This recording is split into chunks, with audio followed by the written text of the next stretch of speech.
Recording in progress.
Hello, slow parenting family. Welcome again to this edition of your program, the Slow Parenting Program on Nostalgia Media. My name is Richie Adewusi. I am here to take us through another exciting and informative episode of the Slow Parenting program. Okay, today, like always, apologies for having to come online late. There are some technical issues that took time for us to get to resolve. Thankfully, we're here finally. Okay, so sorry for coming on late. And today we are still the issue of morals and the upbringing of our children. Okay, last episode we went through uh, um, the as a backdrop, we talked about the challenges that parents in Canada, specifically voicing concerning the moral upbringing of their children, concerning the fact that they want to have a stake in the moral upbringing of their children as against what obtains right now, where the school curriculum includes issues which they are not comfortable with, that some challenges concerning their cultural, ethical, and religious values, because that is there. So we laid that background at the last episode. On this episode, well, we're going to be asking ourselves, we're going to be discussing from the perspective of looking at, what exactly are the main challenges with the demands of the parents. Okay, what is the place of society, or if you like, how do all of these impact on society going forward, or presently, or even going forward? And then the state itself, the government. Okay, when we were in primary school, forget secondary school or high school, we were told that democracy is government for the people, by the people, and for the people. But increasingly, it's beginning to look like the people are just maybe there in some cases, in most cases, are just some statistical figures, data for different government programming. If qualitatively the people count, as I believe we count, as I believe we should count as the people, we need to look at, where my mother comes from in the eastern part of Nigeria, called the Igbo people of the eastern part of Nigeria. there's a proverb. They say when a child is crying and pointing a finger in a particular direction, is if you look deep, if you don't see the mother there, you will find the father there. So there must be something behind the issues that the parents are raising about having to take charge, if you like, or have a greater, input in moral upbringing,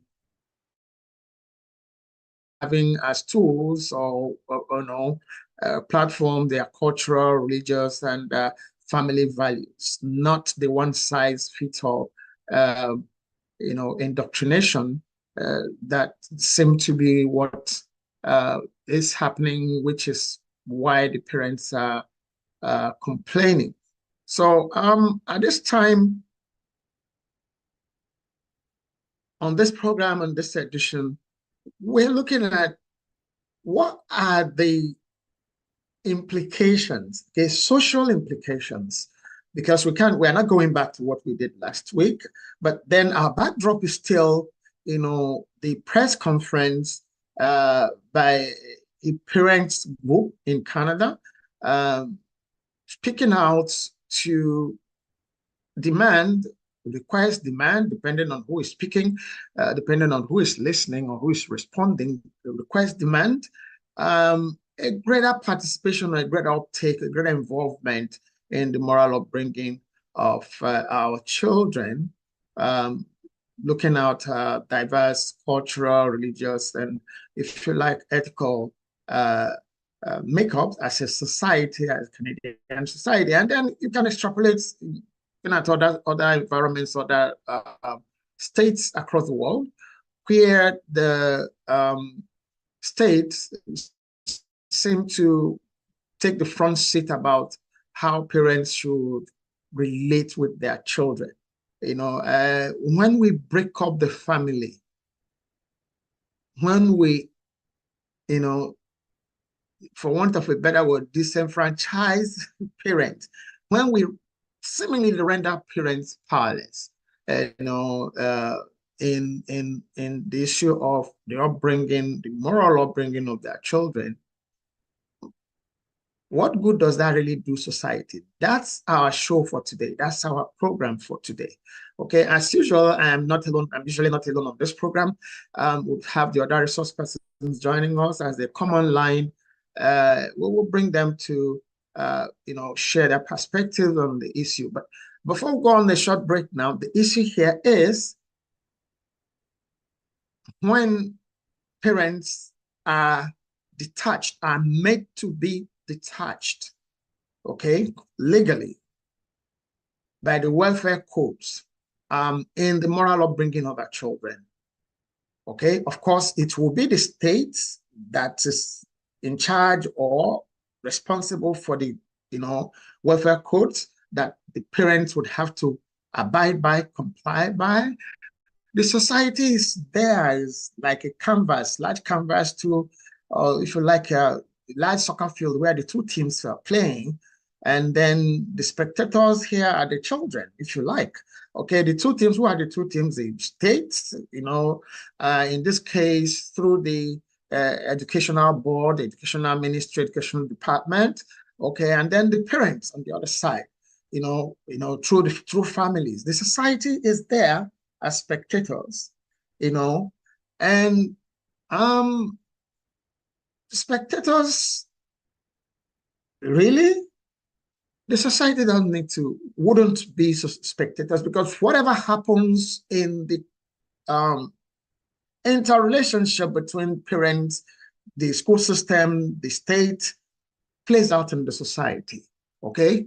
We'll see how, what we mean by this in the course of the program. Please stay with us, don't go away. We'll be right back after this short break. Thank you.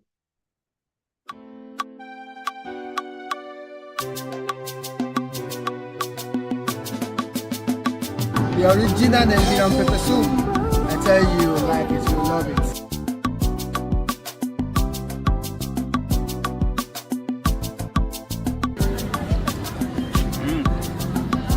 That's fish soup right there, man.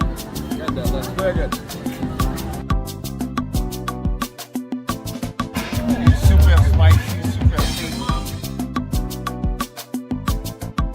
can put the authentic African stuff on your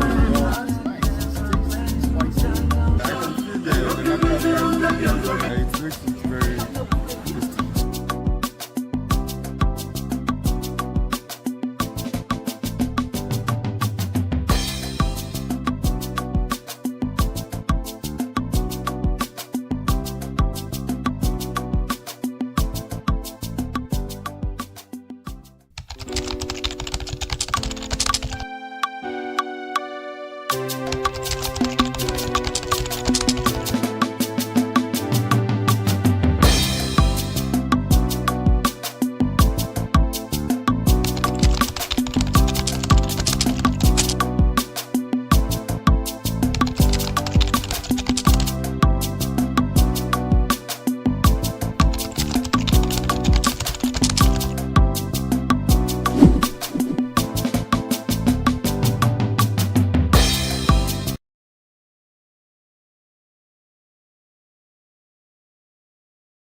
Hello, people. Okay, welcome back from that short break from the program, the Slow Parenting Program. Today, we are looking at the topic or the issue of moral signposts 2. And then we are looking specifically at the parts the parents are playing or need to play as moral signposts, the part society needs to play, or the impact on the society of this interplay between parents and their children, and the state, on the other hand, as the other player in this whole scenario. How does any of these impact on the society? You know, is it voicing their issues, hiding them or not hiding them? Okay. Last episode, one of our resource persons, Ms. Boluwatiwayo Paleke, traced the whole issue of what's going on now with, or rather what part of what necessitated the creation of welfare department within the states to take care of the rights of the children. Because, of course, like we have cases of reported cases, documented cases where parents have actually been the ones who would have abused their children, either physically or sexually or both, parents. So it became necessary that the government states stepped in at some point in the past. But then on that same last episode, it was also established that, yes, that is the right step for government to take, but then some other things have, taken over that initiative by government, all still in the name of rights, human rights. Okay, and at the end of the day, the parents seem to be shuffled out of that equation of rights. Parents seem not to have rights anymore in certain states, certain countries, certain societies, when it comes to the issue of the moral upbringing of their children. Parents are limited as to what they could say or not say to their children in the process of training their children to become responsible adults, to be prepared to contribute their own quota to society in general. So at the end of the day, society has a challenge that grows out of that, okay? The society has a challenge that grows out of that. And what are the issues here? Okay, some of the feedback we've gotten from the last episode were that we are too general in saying some things happening. We're not saying specifically what are these issues. We did. I gave an example, for instance, say that, it's reported that within the educational environment, that within some classroom environment, within certain curricula, certain subjects within the school system, that children are actually encouraged to be who, well, they are not biologically, okay? Like a boy could be encouraged, could be indoctrinated to say, oh, I have certain feelings that make me feel like, okay, because I like certain colors. Somebody says, okay, because you like those certain colors, that actually means that maybe you actually might really be a girl, you're really not a boy. And then those conversations start, and then things happen, and which some families are not comfortable with. Okay? In that press conference that we have cited, the speaker or the leader, or the speaker, the person who addressed the press conference, made it clear that the group is not against any subgroup in society. Okay? And upon investigation, what does it mean for him to have stated that they are not against? The position here is that if a child on his or her own, as that child grows up, decides on his or her own certain ways to go, the parents should still be able to get into those conversations to say, are you sure this is who we are in this family? This is what our culture is. Are you really sure that this is would make sense to you? Are you sure you'll be comfortable with this going forward later? Are you sure? Let that child take his or her own decision. Let the parents be able to have those conversations with their children, okay? Without any fears of, or any fear for, some teacher saying, if your mom, if your dad tries to talk you into not towing these lines of indoctrination, you can report, and then the teacher goes on to report to the welfare people, and then things start happening. Okay? Indoctrination is what it is. It is indoctrination. Okay? Decision making, we train, we encourage, we support our children to grow up having, power to be assertive, moral character to be assertive, okay, to have high self-esteem, to be able to make informed decisions based on the training they have, based on their cultural values, their family values, their religious values. And then they've gone from the home now to the school, and some other sets of behavioral, options or traits are presented to them, not even really options. That's okay, this is how it is, or how it needs to be. The first thing that happens, people, is we are beginning to have children who are confused. Okay? We are creating a society of confused individuals. And that should not happen. Okay?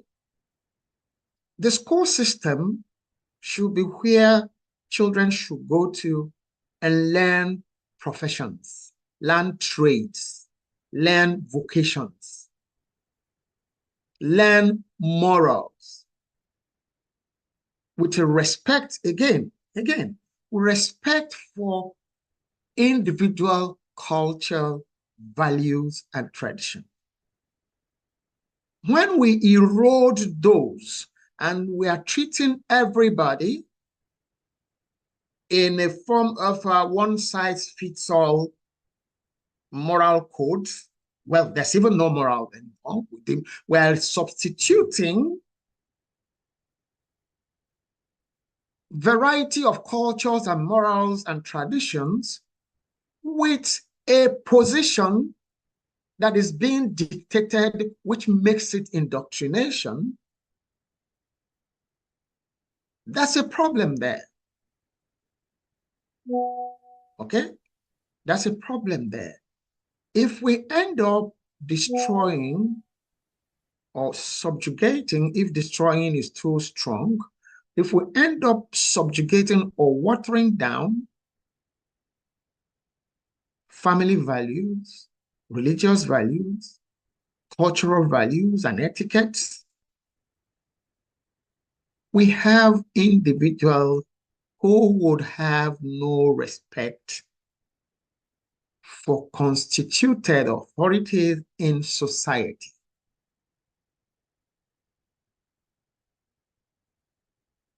Parents, we have said so severally on this program, research online, Google, ask AI, what are the roles of parents? What should be the roles of parents?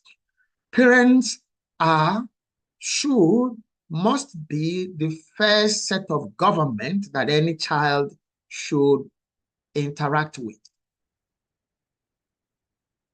Once that is minimized, we are opening the door of individuals who become rebellious, okay? Yes, rebellious to every other thing in society. So are we still confused or wondering why certain deviant behaviors have, gone on the increase in the general population? If parents cannot, sit their children down and have honest, open, sincere, two-way communication with their children about any issues, from reproductive health to choice of friends to choice of whatever, clothing, food, have this conversation. Find out why the individual likes that kind of food or that like of music. All right? Have a conversation. Not so that the parents that don't feel inhibited about, if we discuss this now, or the child first of all says, well, you can't discuss that with me. I know I don't need to answer you. Of course, the child will be right, because parents, if you insist, you might end up losing that child to welfare. And where is that child going to when maybe the issues get to taking a child away from the biological parents for regular, I use the word regular, for parental, communication, for correction, for training.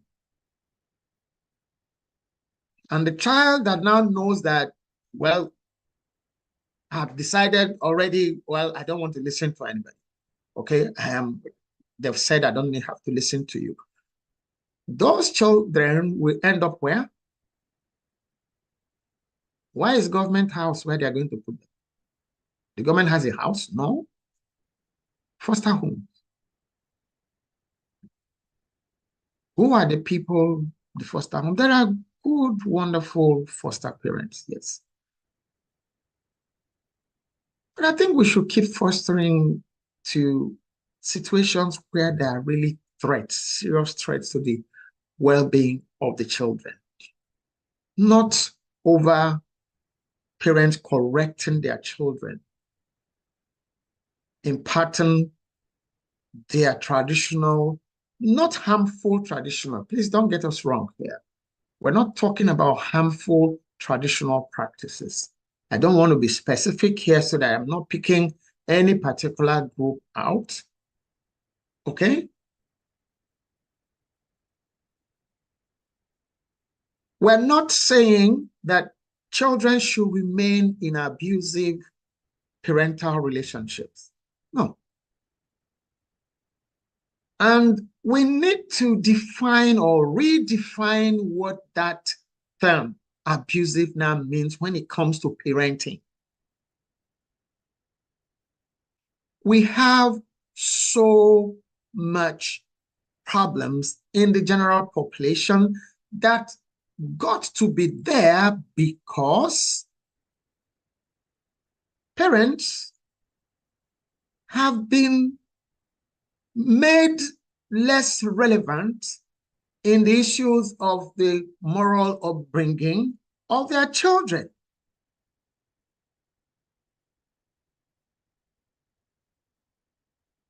Okay? If we haven't linked that to the general, be it crime rates, be it, disinterest in work and all, just guess where that started. Parents are there to mirror work is good, work is rewarding, honesty is good, honesty is rewarding, transparency is good, transparency is rewarding. Criminality is not good in any form, in any term. There are consequences. It's the parents first. But when parents are made, well, inconsequential in being able to enforce those positions, those values, those ethical positions,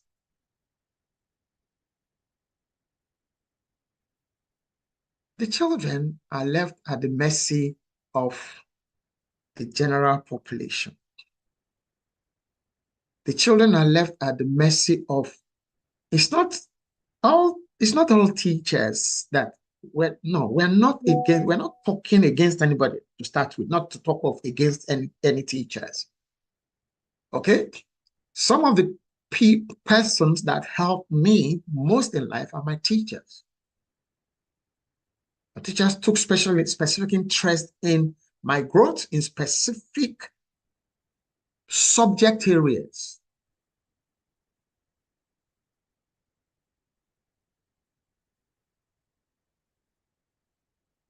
Not indoctrination. My teachers were not concerned about whether I feel like being a girl when I'm a man, a boy. Neither of my teachers were interested in whether I'm a girl. Now I want to be a boy. We shouldn't enforce those indoctrinations. No. And that's the point the parents are making in Canada. That's about the issue of their protests. Let the children have information and education, not in the school system, not embedded in the curriculum, no. Through their socializing, normal socializing, not school. Through their normal socializing, if a child now decides that this is the path I want to go, let it be between that child and the parents and the family.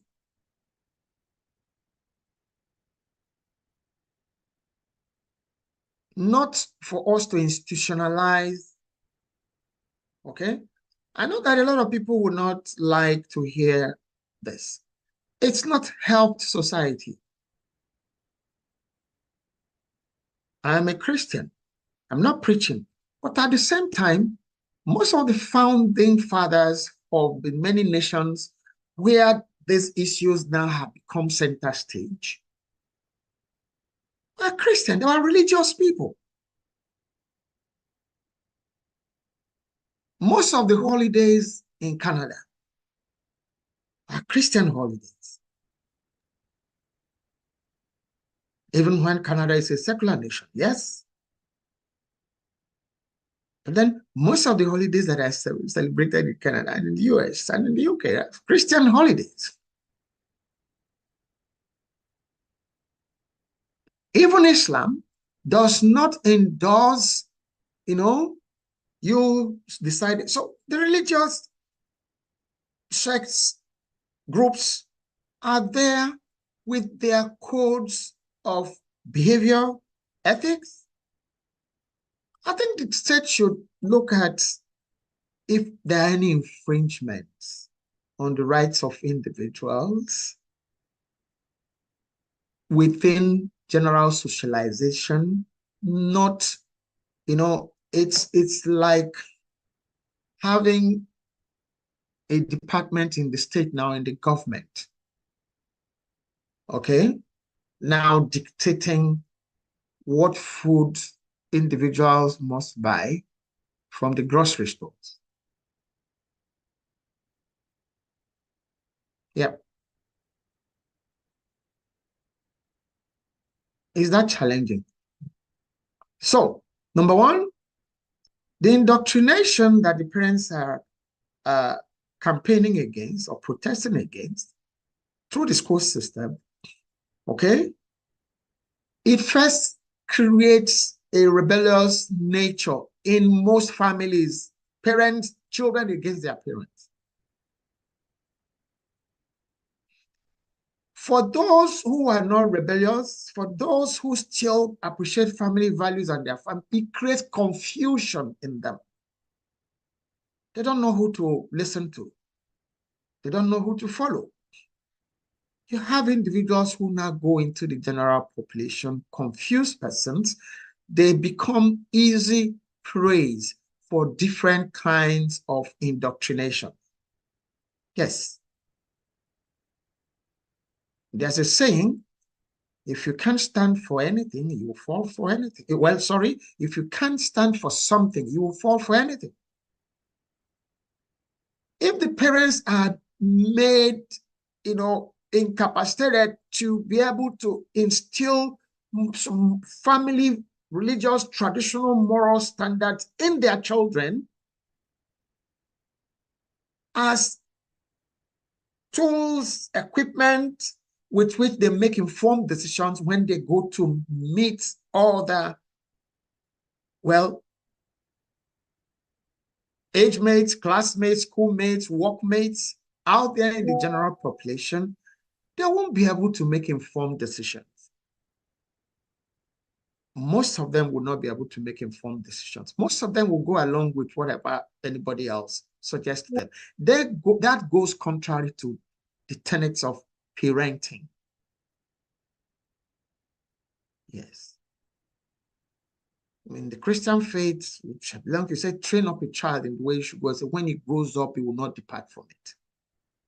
If you do not, if the state is not allowing parents to equip our children with information, education, and communication tools with which to make informed decisions when they get into the general population out of their families, we will continue to have confused children. We continue to have children who will become easy tools for indoctrination of any type, to radicalization of any type. I hope we're getting this. Criminalities of any type. It becomes easy. It becomes easy. In over years, research work, over years of parenting, of coaching young people, of coaching parents, we know that children, young people, cherish the company of their peers. Okay? So, it's one thing to cherish the company of your peers. It's another thing for you to be able to take decisions that are from, what you have been taught, what you are convinced about are what your issues should be. You're able to stand, okay, that's who you are, that's who you want to be, fine, good, you are still my friend, no problem, but that's not me. But not the one that you must be, you must follow. No. And because children, young people, cherish the company of their friends, it might not be that that is the best decision they would have wanted to take or whatever, in order not to offend their friends and lose their, company. They most times tag along, not because they want to, but because they don't want to lose their friends. That's not a position we should leave our children. Okay? That is not a position we should leave our children. Deborah, you are on this call, okay? Let's hello, Deborah. Welcome to Slow Parenting. You're on this call. Can you be on camera?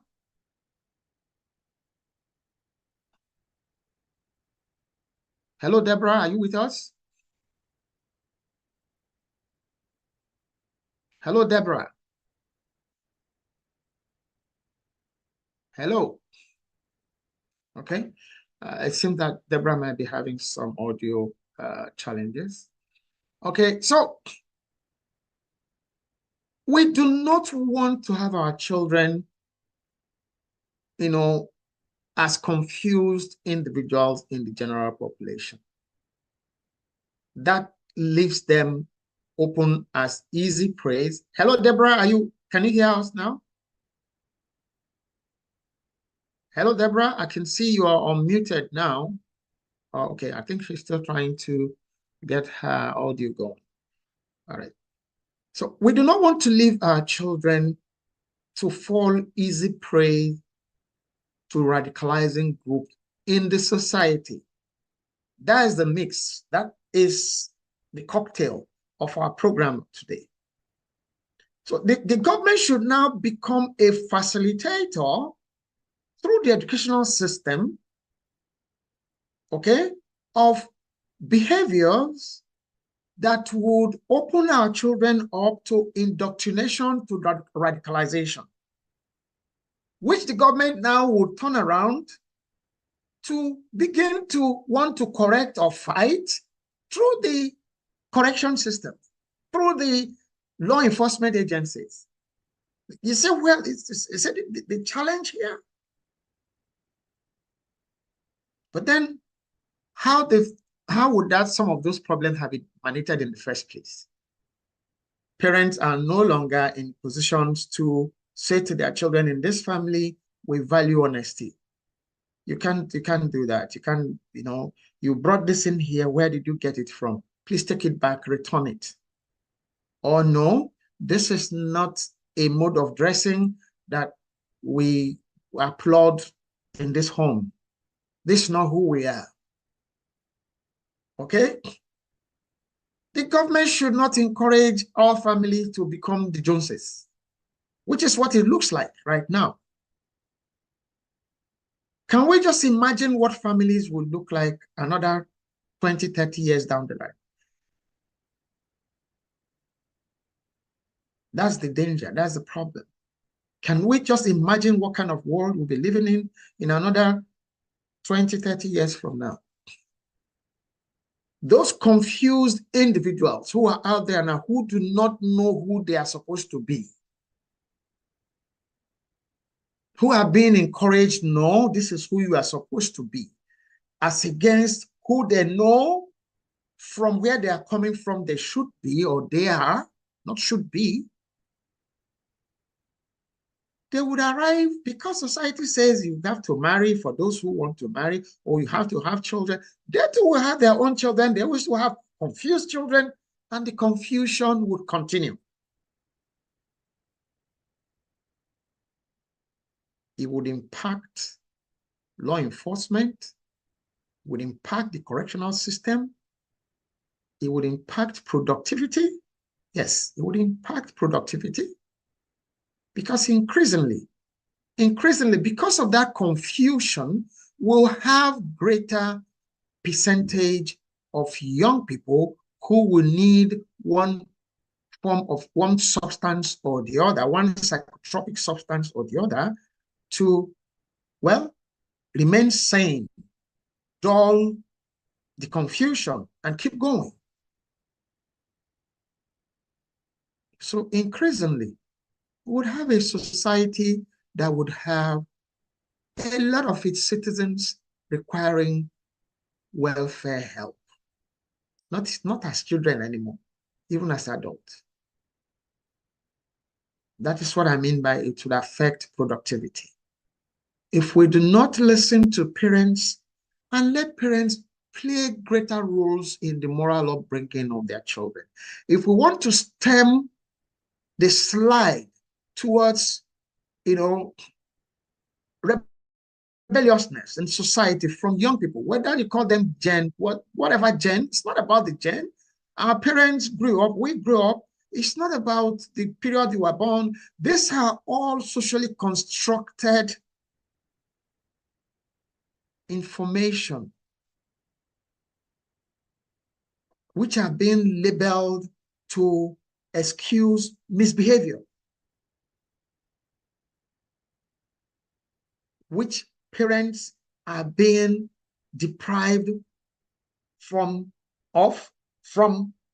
solving.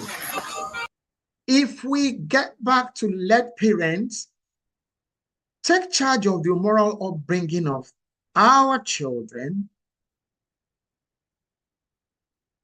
there would be, if measured at the point of where this whole thing is agreed to and going down the line, there will be measurable drops in certain social deviant behaviors, like substance use and abuse, like school dropout rates, like ability for young people to keep jobs, be able to work and earn a living, of course, which will also translate into tax. How much do we have back from tax? It's when people work that they pay taxes, when people work that they have a pay salary from which taxes are paid. So all of these are interrelated. So the government need to listen to the parents. It's an appeal. It's an appeal. Okay? And who is government? It's us.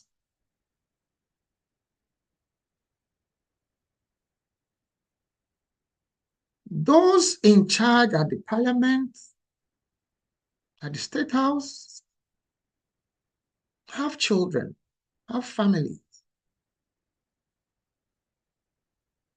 Our biggest child, all of us, our biggest child is a society. We need to care for the society. And caring for society starts from caring for the moral upbringing of our children. When the children learn to be responsible about how they speak, respond to their parents, respond to tasks at home, respond to relationship with their siblings, respond to other adults outside of their parents, there will be more respect for law and order in the general population. Yes. Yes. If you doubt that, give the parents a chance. And then measure for deviant behaviors in the society as you start. As parents, okay, don't worry. Now, this is not part of the school curriculum anymore. Your children, okay, but we will respond to abuses. Yes. Physical, sexual. Let people who have gone against the law face the law. But let also now look again at what is that law. How would a parent who is there to take a child through reproductive health information to say, okay, you're a young woman now. You are growing up. As you grow up, you will notice social changes in your body. You need to take X, Y, Z steps to take care of yourself. How is that suggestive of anything? You are young, a father, a mother saying to the son, you're a young man now, you are growing. Okay, with time, you're going to start noticing X, Y, Z in your body growth.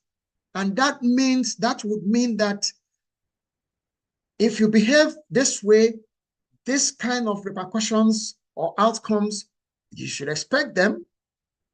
If you don't want those kind of outcomes and you want to pursue that your dream of being and becoming an astronaut, then you need to stay clear of these other kinds of behavior so that you can pursue your dream. Right now, we are railroading the children to becoming adults before they are even children.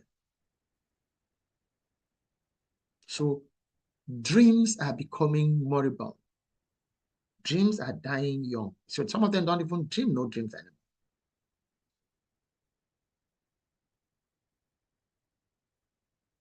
What's the hurry? What's the hurry? If we break the building blocks that should hold us all, to hold up our children to be able to respond at the gates, in the general population, standing there, okay, no, this is not who we are. Thank you, that's you. Fine. It works for you in your family, where you come from. I don't have any problems with it. I don't quarrel with you over it. Be who you are. Let me be who I am. Not the teachers getting involved through the educational system, through the educational curriculum, and the way of indoctrinating our children about becoming who their culture, their tradition, their religion from that. There's nothing governmental about those. If we press this on, that means that there's an agenda. This is not about any conspiracy theory issues, no. If parents are being made not to be able to take charge of the upbringing of their children in all spheres of that word upbringing, then it's an agenda against the family. And if families can't hold together, society cannot be expected to function normally, properly, and together. Okay? And so people, well, that is it for us today on our program, your program, the Slow Parenting Program. It is still that time, that same time, every Wednesday, every week, 2 p.m. Eastern Standard Time, US and Canada, and 7 p.m. West African time, including Nigeria. Okay? Today, we have had to do, if you like, a summary about episode 1 of Moral Signposts. We had to look at what are the social implications for indoctrinating our children through the education system, whilst we make it difficult or almost impossible for parents to have a say in the moral upbringing of our children. The society pays for it. That's what we've been able to tell you on this edition of the Slow Parenting Program on Nostalgia Media. So please leave us your comments. Go to our Zoom channel. Go to our YouTube channel. Leave us your comments. Leave us your questions. Leave us your concerns. Follow us on our other social media platforms. Leave your comment. Leave your concerns. We'll respond. Okay. And if there are any special issues that you prefer for us to look at on this program, it's all about parenting. Every Wednesday, what we do here is talk about issues in parenting, parent-child relationship issues. Okay, if there are any specific issue areas that you prefer us to delve into, don't hesitate to write us. Okay, go to our YouTube channel. You find our contact information there. All right, and then leave your comments and please subscribe. Okay, kindly subscribe to our YouTube channel, follow us, and then click on the bell so that you can get notifications when we post new videos. Okay, thank you so very much for being with us on this channel today and this program today, and we look forward to seeing you next week for another interesting episode of the Slow Parenting Program. Thank you. Bye-bye.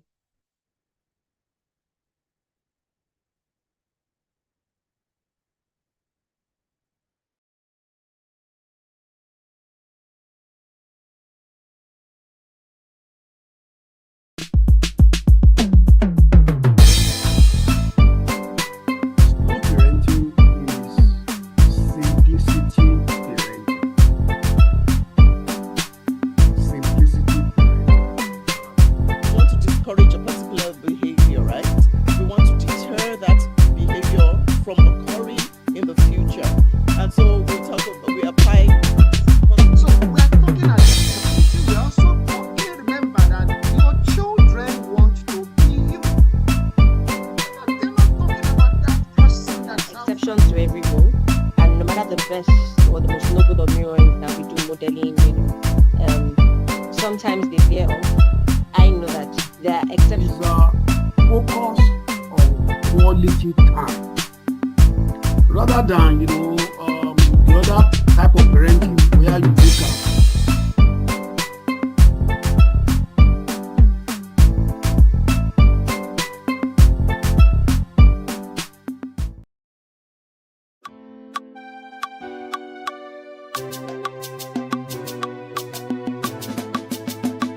The original Nigerian pepper soup. I tell you, like it, you love it.